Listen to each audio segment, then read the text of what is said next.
बहुत प्यारे भाई लोग, स्वागत है आपका फिर से एक नई लर्निंग वीडियो में जहाँ पे आपको बहुत कुछ सीखने को मिलने वाला है। तो आज हम लोग सीखने वाले हैं कि इंट्राडे हंटर जो सर है ना, उनकी तरह एनालिसिस कैसे करना होता है, मतलब पैरेलल एनालिसिस किस तरीके से करना है। एग्जैक्टली मैं आपको बताने वाला हूँ कि वो क्या देखते हैं, बैंक निफ्टी में क्या देख रहे हैं और निफ्टी में क्या देख रहे हैं, वो मैं आपको एग्जैक्टली बताने वाला हूँ। और जो उनकी साइकोलॉजी है वो मैं समझाने का ट्राई करूंगा, ठीक है। तो अगर आपने इससे पहले जो पार्ट 1 है और पार्ट 2 है ना, अगर आपने वो नहीं देखा है तो जाके देखना, डिस्क्रिप्शन के अंदर में लिंक का जो वीडियो का लिंक है ना वो डाल दूंगा। अगर आपने वो नहीं देखा है तो आपको थोड़ा सा वीडियो डिफिकल्ट जा सकता है, ठीक है। लेकिन मैं स्टिल ट्राई करूंगा कि आपको जितना मैं इजी तरीके से समझा सकता हूँ उतना मैं इजी तरीके से समझाने का ट्राई करूंगा, ठीक है। अभी पहले पार्ट 1 के वीडियो में मैंने आपको क्या कहा था, ठीक है। पार्ट 1 और पार्ट 2 अभी मैं आपको थोड़ा सा बताऊंगा, ठीक है। अगर आपको इन डेप्थ सीखना है तो जाके वो वीडियो देखना पड़ेगा, ठीक है। एक पार्ट 1 और पार्ट 2 में मैंने आपको क्या क्या बताया था कि आपको क्या क्या क्या देखना होता है। एक तो क्लोजिंग प्राइस, ठीक है, closing price, PSY level, buyer seller की साइकोलॉजी, ठीक है, बायर और सेलर्स की साइकोलॉजी, ये भी देखना इंपॉर्टेंट है। चार्ट रिपीट हो रहा है या फिर नहीं हो रहा वो भी देखना इंपॉर्टेंट है। मतलब क्या है कि गैप अप ओपन हो रहा है, यहाँ पे गैप डाउन ओपन हो रहा है, गैप अप ओपन हो रहा है, गैप डाउन ओपन हो रहा है, फिर फ्लैट ओपन हो रहा है, वो आपको देखना पड़ेगा। अभी यहाँ पे और एक इंपॉर्टेंट पॉइंट है, और भी इसके अंदर और भी मैंने एक पॉइंट कहा था, ठीक है। जाके वो वीडियो देखना, अगर अभी बात करेंगे उसके ऊपर तो वीडियो बहुत बड़ा हो जाएगा, ठीक है। अभी आज का जो टॉपिक है ना, जैसे पार्ट 1 में मैंने आपको क्या कहा था कि बैंक निफ्टी में किस तरीके से समझना होता है, एग्जैक्टली स्टेप बाय स्टेप मैंने आपको सिखा था, ठीक है। पार्ट 2 में मैंने आपको निफ्टी में सिखा दिया। अभी जो पार्ट 3 है ना, इसमें हम लोग क्या देखने वाले हैं, इन दोनों को एक साथ कैसे देखें, ठीक है। इन दोनों को किस तरीके से जो इंट्राडे हंटर जो सर है ना, वो किस तरीके से देखते हैं, ये हम लोग आज समझने वाले हैं। तो अभी देखो उनका एक समझने की साइकोलॉजी, मैंने जैसे पार्ट 1 के जो वीडियो है ना, वहाँ पे मैंने आपको क्या बताया था कि वो क्या देखते हैं ना, कि जैसे मार्केट इस तरीके से नीचे आ रहा है, ठीक है, यहाँ पे क्लोजिंग हो गई।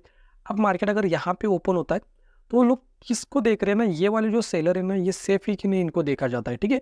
अगर ओपन ही हो रहा है मार्केट यहाँ कहीं पे तो क्या होता है, ये वाले जो सेलर्स वो प्रेशर में आ जाएंगे, फिर हो सकता है मार्केट ऊपर चला जाए।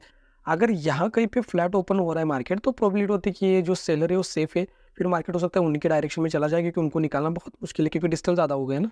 अगर मार्केट गैप डाउन ओपन हो रहा है तो थोड़ा सा फॉल आने का ट्राई कर सकता है, उसके बाद रिकवरी में भी जा सकता है अगर सपोर्ट का ब्रेकडाउन हो रहा है तो इस तरीके से जो यहाँ पे सेलर है ना, जैसे मैं आपको बाइंग का एग्जांपल समझाता हूँ। जैसे समझो कि मार्केट आया रिट्रेसमेंट, जैसे कि समझो, ठीक है। अभी मैं एक ठीक से ड्राइंग करता हूँ, ठीक है। अभी मान लेते हैं कि मार्केट यहाँ कहीं पे क्लोज हो गया। अभी यहाँ पे क्या है ना कि यहाँ पे अगर कल के दिन इंट्राडे इंट्राडे हंटर जो सर है ना, वो किनको देख के पोजीशन बनाएंगे, ये वाले जो बायर्स है ना, ये सेफ है कि नहीं, इनको देख के पोजीशन बनाई जाएगी। जैसे मान लो यहाँ पे एक लो आपको दिख रहा है, जैसे मान लो कि एक इंपॉर्टेंट लेवल है, ठीक है। अभी अगर मार्केट इसके नीचे ही ओपन हो रहा है तो हो जाएगा इनके ऊपर प्रेशर आ जाएगा, लेकिन मार्केट अगर इनके इसके ऊपर ओपन हो रहा है ना, तो अभी भी प्रोबेबिलिटी क्या है कि ये वाले जो बायर्स है ना, एक बार हो सकता है उनको एक मौका मिले, मौका इन द सेंस की हो सकता है और एक बार वो ट्राई करें, जब तक इस मार्केट इस लेवल के ऊपर है ना, हो सकता है यहाँ से चला जाए फिर यहाँ से चला जाए, वो लोग ट्राई करेंगे। लेकिन जैसे ही मार्केट इस लेवल के नीचे आएगा तो हो सकता है कि प्रेशर इनके ऊपर आ जाए, तो जब भी वो पोजीशन बनाएंगे तो उनको वो देखते क्या है कि ये वाले जो बायर्स है इनको देखा जाता है, और यहाँ पे आसपास में जो भी बायर सेलर है उनको देखा जाता है, ठीक है। वो पार्ट 1 और पार्ट 2 में मैंने क्लियर किया था। अभी यहाँ तक आपका पार्ट 1, ठीक है, और पार्ट 2 क्लियर होगा। अभी आते हैं हम लोग टॉपिक के ऊपर कि किस तरीके से पैरेलली एनालिसिस करना है, ठीक है। तो अभी हम लोग क्या करेंगे, थोड़ा सा और भी पीछे जाएंगे, मैं आपको एग्जैक्टली बताऊंगा, ठीक है। थोड़ा सा और पीछे जाएंगे, ठीक है। अभी आपको पहले तो जो जो बेसिक मैंने आपको कहा था वो आपको आना चाहिए, ठीक है। तो यहाँ पे बैंक निफ्टी और निफ्टी का भी सेम ही चार्ट हम लोग निकालेंगे, ठीक है। निफ्टी का भी क्या करेंगे, सेम ही चार्ट निकालेंगे। थोड़ा सा और पीछे जाएंगे, जैसे यहाँ पे, ठीक है, कौन सी डेट है, 5, ठीक है, यहाँ पे भी सेम है। अब यहाँ पे एक फंडा को समझो, ठीक है। अभी क्या होता है ना कि थोड़ा थोड़ा समझने का ट्राई करो। पहले तो एक साइकोलॉजी को समझो, मैं आपको दो साइकोलॉजी बताता हूँ, ठीक है, ठीक है। तो पहली साइकोलॉजी को समझो। पहली साइकोलॉजी क्या है ना कि क्या होता है ना कि जैसे मान लो कि जैसे मान लो मार्केट की क्लोजिंग यहाँ कहीं पे होगी। अभी हम लोग दो यहाँ पे एक दो एग्जाम्पल कंसिडर करेंगे। मान लेते कि यहाँ पे किसी ने कॉल बाय किया हो और मार्केट फ्लैट ओपन होता है, तो जब भी फ्लैट ओपन होगा और मान लेते कि सेम ही चार्ट है और यहाँ पे मान लेते गैप ओपन है, तो यहाँ पे समझो साइकोलॉजी को, किसके साइकोलॉजी को आपको समझना है, बायर के साइकोलॉजी को, ठीक है, बायर के साइकोलॉजी को। तो बायर के साइकोलॉजी को कैसे समझेंगे हम लोग, अगर मार्केट फ्लैट ओपन होता है तो मान लेते हैं उनका एसएल यहाँ कहीं पे या फिर यहाँ कहीं पे, तो यहाँ पे वो जितना एसएल है ना उतना देख के ही निकलेंगे। लेकिन जब मार्केट गैप ओपन होता है तो क्या होगा, पहले तो ये जो बायर है ना इनको दिखेगा प्रॉफिट, और जब भी प्रॉफिट से जब देखो एक देखना, आप लोग अपने आप से क्वेश्चन पूछना, आप एग्जाम्पल से समझो, मैं आपको समझाता हूँ। जैसे मान लो कि यहाँ पे आपने क्या किया, कॉल को बाय किया 100 के प्रीमियम पे, तो 100 का 99 हो गया, फिर 98 हो गया, फिर ऐसे ऐसे कम कम कम कम कम करके फिर मान लेते यहाँ पे 88 हो गया, ठीक है। यहाँ पे आपने पोजीशन को कट कर दिया। अब यहाँ पे क्या है ना, यहाँ पे आपको डर नहीं लगता। डर कब लगता है ना, जब आपने यहाँ पे प्रीमियम 100 का जो प्रीमियम है यहाँ पे आपने बाय किया, वो 100 से बढ़ के मान लेते कि यहाँ पे 120 हो गया, फिर 130 हो गया, 140 हो गया, फिर 150 हो गया, और जैसे ही 150 से फिर 140 या फिर 120 पर आ जाएगा ना, तो आपको डर लगना स्टार्ट हो जाएगा कि भाई यहाँ पे जो होती है कि जब भी आपका जो PNL होता है ना, वो जब ग्रीन से जब रेड में आना स्टार्ट होता है ना, तो यहाँ पे ज़्यादा साइकोलॉजिकल प्रेशर होता है एज कम्पेयर टू जब यहाँ पे आपने बाय किया और डायरेक्टली यहाँ पे रेड में जाना स्टार्ट किया। तो हमेशा आपको याद रखना है कि जब भी आप लोग मतलब कॉल को बाय कर रहे हो, फिर पुट को बाय कर रहे हो, फिर शॉर्ट भी कर रहे हो, मतलब सेल कर रहे हो, तो आपको अगर यहाँ पे बायर है, ठीक है, और मार्केट अगर यहाँ पे, ठीक है, यहाँ पे मान लेते हैं, यहाँ पे क्लोजिंग हो गई। जैसे मैं आपको एक चार्ट दिखाता हूँ, ठीक है, ताकि आपको समझने में ईजी रहे। जैसे यहाँ पे ही समझो, ठीक है, यहाँ से मार्केट क्या किया, वो तो ऐसा एग्जैक्टली चार्ट यहाँ बना नहीं है, लेकिन स्टिल मैं आपको बताने का ट्राई करूँगा। अभी यहाँ पे देखो, अब देखो यहाँ पे मार्केट साइडवेज है, लेकिन ऐसा कंसिडर करो कि मार्केट इस तरीके से नीचे गया, ठीक है, साइडवेज नहीं हुआ। बस क्या करेंगे हम लोग, ऊपर ही मैं आपको बताता, क्योंकि इस तरीके से वैसा चार्ट नहीं जैसे मैं आपको समझाना चाहता हूँ। जैसे मान लो कि इस तरीके से मार्केट ओपन होगा। अब अगर यहाँ पे मार्केट ओपन होता है, तो यहाँ पे क्या है कि मार्केट आता है और यहाँ पे हेल्दी रिट्रेसमेंट करके फिर नीचे गया, और जैसे ही मार्केट गैप डाउन ओपन होगा ना, तो यहाँ पे क्या होगा ना कि जिन लोगों ने यहाँ पे सेल किया, पहले तो जो बायर हो वो लोग तो निकल जाएंगे, ठीक है, लेकिन जिन्होंने सेल किया मतलब पुट को बाय वगैरह किया है ना, तो उनको दिखना स्टार्ट हो जाएगा प्रॉफिट यहाँ पे। तो जैसे ही पोजीशन ऊपर जाना स्टार्ट करेगी ना, मार्केट ऊपर जाना स्टार्ट करेगा ना, तो ये तुरंत निकलना स्टार्ट करेंगे। लेकिन अगर मार्केट इस तरीके से आके यहाँ कहीं पे फ्लैट ओपन होता है ना, तो ये यहाँ पे उनको न्यूट्रल दिखेगा, ठीक है, या फिर हो सकता है थोड़ा सा प्लस माइनस दिखे पोजीशन में, लेकिन वो उनका जो भी एसएल है ना, वो लोग देख के निकलेंगे। यहाँ पे क्या है ना, उनके दिमाग में कैसे चल रहा होगा, 1 लाख रुपीज़ का प्रॉफिट दिख रहा है, तो जैसे ही यहाँ पे 90,000 से लेके 60,000 पे आ जाएगा ना, वो लोग बोलेंगे भाई जितना मिल रहा है उतना तो लेके जाए, ठीक है ना, उस तरीके से साइकोलॉजी बिल्ड होती है। तो हमें बस उस तरीके से समझना है कि जो वहाँ पे बायर है फिर सेलर है ना, उनको वो किस तरीके से सोच रहे होंगे। अभी मैं आपको एक्जैक्टली बताता हूँ। जैसे एक साइकोलॉजी को समझो, ठीक है, ये निफ्टी का चार्ट है और 1 मिनट का टाइम फ्रेम है, ठीक है, और ये यहाँ पे बैंक निफ्टी का चार्ट है और टाइम फ्रेम 1 मिनट का है। अब यहाँ पे एक साइकोलॉजी को समझो, यहाँ पे आपको क्या दिख रहा है मुझे बताओ, यहाँ पे एक लो दिख रहा है, ठीक है, यहाँ पे आपको दिख रहा है लो, ठीक है। अभी लो का ब्रेकडाउन होगी, मार्केट यहाँ पे होल्ड कर रहा है, इतना तो आप लोग समझ गए। अब फिर से हम लोग चार्ट को बड़ा करेंगे। अभी जो आपको ये लो दिख रहा है ना भाई लोग, ये जो लो दिख रहा है ना, ये मार्केट यहाँ पे होल्ड कर रहा है। अभी मार्केट यहाँ से इस तरीके से नीचे आएगा या फिर यहाँ से ऐसे आएगा या फिर ये ऊपर जाएगा, किसके ऊपर डिपेंड है?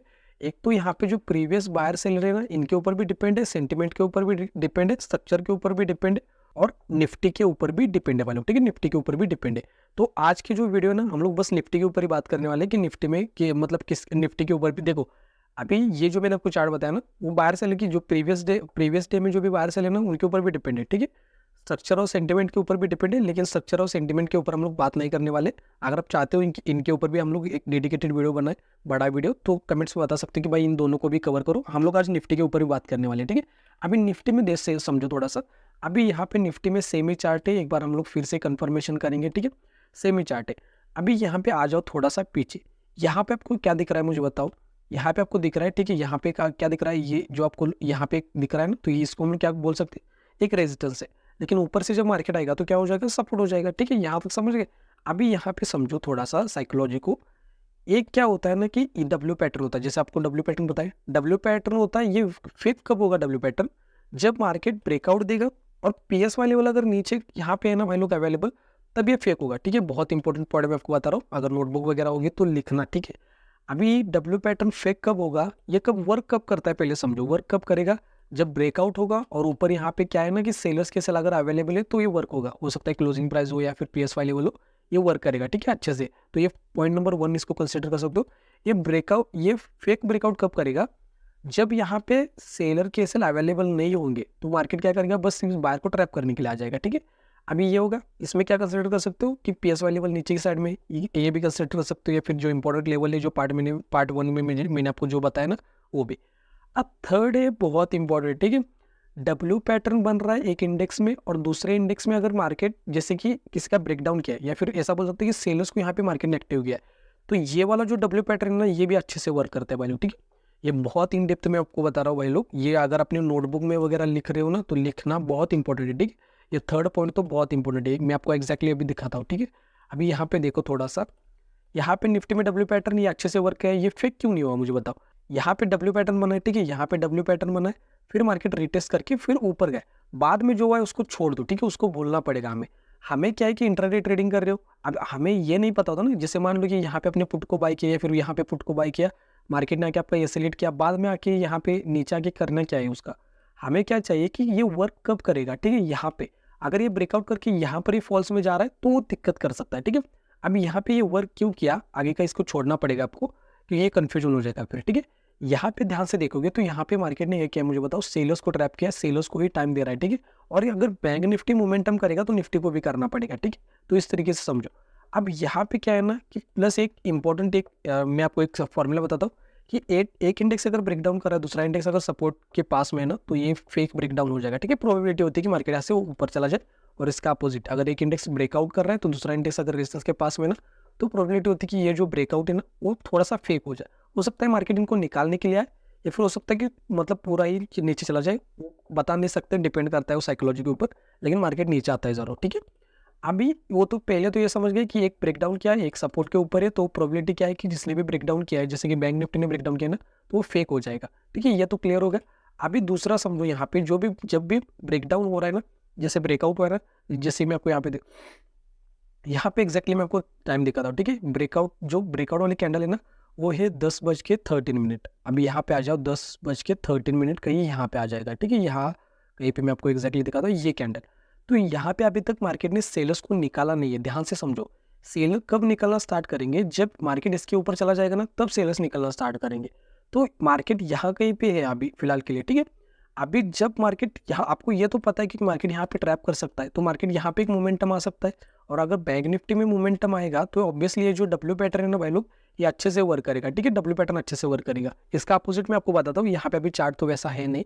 अभी ऐसा समझो कि यही डब्ल्यू पैटर्न बनता है, ठीक है, यही डब्ल्यू पैटर्न बनता है, ब्रेकआउट मिलता है, लेकिन जो निफ्टी जो हमारा बैंक निफ्टी है ना, उसने डायरेक्टली पीएस वाली उनका ब्रेकआउट किया।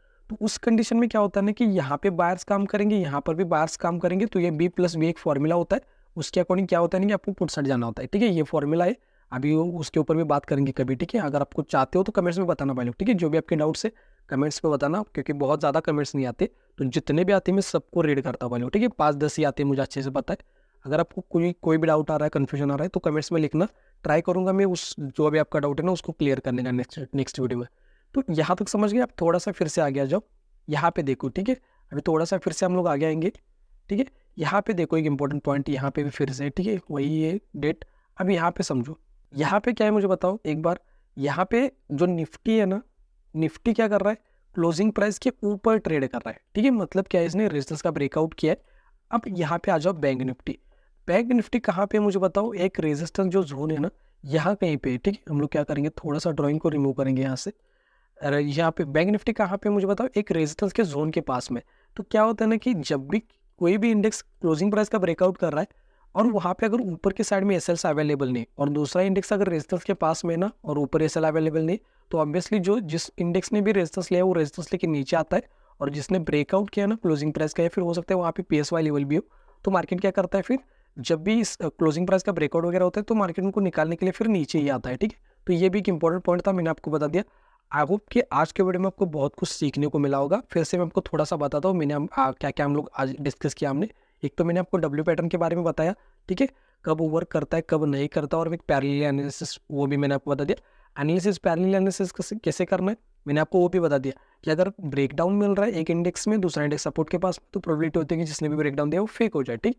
दूसरा क्या है ना कि मुझे क्या करना है कि यहाँ पर अगर बायर आ रहे, ठीक, यहाँ पर अगर बायर आ रहे और एक इंडेक्स अगर रेजिस्टेंस के पास में और ऊपर की साइड में एसएल्स अवेलेबल नहीं है, तो ये फेक हो जाएगा, ठीक है। हो सकता है ऊपर जाके सेलर्स को निकाल के जाए, या फिर किस तरीके से जा सकता है, लेकिन आ सकता है नीचे ही आना पड़ेगा इसको, क्योंकि यहाँ पे अगर एसएल्स अवेलेबल नहीं है, तो मार्केट को अगर देखो ध्यान से समझो, अगर एक इंडेक्स में एसएल्स अवेलेबल नहीं है ना, तो दूसरे इंडेक्स में अगर एसएल्स अवेलेबल है, कभी कभी होता है कि यहाँ पे एक अच्छा निफ्टी में एक अच्छा पैटर्न बना है, बैंक निफ्टी में उस तरीके से नहीं बना, तो वो फिर होल्डिंग में जाएगा, होल्ड करेगा। जैसे आज के दिन हुआ है, देखो होल्ड किया है मार्केट ने, तो ये सेल जिससे ये अवेलेबल हो जाएंगे, तो मार्केट क्या करेगा, ये सेल मतलब समझो, जब भी मार्केट होल्ड करता है तो ये सेल तो अवेलेबल है यहाँ पे, ऊपर भी और नीचे भी, लेकिन यहाँ पे सीन क्या है कि अगर ये पार्टी हार मानेंगी तो मार्केट फिर क्या हो जाएगा, ऊपर चला जाएगा, ये पार्टी हार मानेगी तो मार्केट फिर नीचे आ जाएगा, ठीक है। इस तरीके से समझा जा सकता है।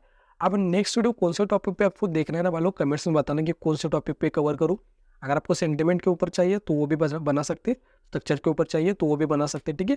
जो भी इंट्राडे हंटर जो सर है ना, उनसे जो भी मैंने सीखा है मैं आपको सिंपल वे में समझाने का ट्राई कर रहा हूँ, ठीक है। वो मेरे से भी अच्छा सिखाते हैं, मुझे अच्छे से पता है। अगर आपको एक्स्ट्रा नॉलेज चाहिए तो उनके चैनल के ऊपर जाके देखना भाई लोग, ठीक है। मैं डिस्क्रिप्शन के अंदर उनकी लिंक डाल दूंगा, जाके देखो, बहुत कुछ सीखने को मिलेगा भाई लोग, ठीक है। वेल, अगर आप चैनल पे नहीं हो तो चैनल को सब्सक्राइब करके बेल नोटिफिकेशन बेल को भी ऑन कर सकते हो, और जो भी आपके फैमिली फ्रेंड है उनके साथ भी वीडियो को शेयर करो, ताकि उनको भी फ्री के नॉलेज से कुछ सीखने को मिले। अगर आपको थोड़ा सा मेरा कंटेंट अच्छा लगता है या फिर आपको कुछ ना कुछ सीखने को मिला है ना भाई लोग, तो आप लोग एक लाइक भी कर सकते हो, क्योंकि आपके लिए हो सकता है एक लाइक हो, लेकिन मेरे लिए वो मोटिवेशन की तरह काम करता है, ठीक है। तो कंटेंट अच्छा लगा है तभी लाइक करना है। अगर आपको अच्छा नहीं लगा, अगर आपको ऐसा लगा कि भाई मैंने आपका टाइम वेस्ट किया, तो आपको लाइक नहीं करना है, ठीक है। लेकिन अगर आपको कुछ सीखने को मिला है ना भाई लोग, अगर आपको 1% भी कुछ ना कुछ सीखने को मिला है या फिर 0.1% भी सीखने को मिला है, तो आप लोग एक लाइक कर सकते हो। आपका एक लाइक मुझे बहुत मोटिवेट करता है भाई लोग, ठीक है। और पार्ट 1 और पार्ट 2 का वीडियो अगर आपने नहीं देखा ना भाई लोग, तो वहाँ पे मैंने आपको एक्जैक्टली बताया कि बैंक निफ्टी में क्या क्या एनालिसिस करना होता है, निफ्टी में क्या क्या एनालिसिस करना होता है, पार्ट 1 और पार्ट 2, ठीक है। जाके देखो, एंड स्क्रीन में मैं डाल दूंगा मैं। वेल, मिलते हैं नेक्स्ट में, तब तक के लिए आप लोग लेफ्ट वाले वीडियो के ऊपर क्लिक करके पार्ट 1 का वीडियो देख सकते हो, या फिर राइट वाली वीडियो के ऊपर क्लिक करके पार्ट 2 का वीडियो देख सकते हो। तो यहाँ तक वीडियो देखने के लिए भाई लोग थैंक यू सो मच, बहुत प्यार आपको, थैंक यू सो मच।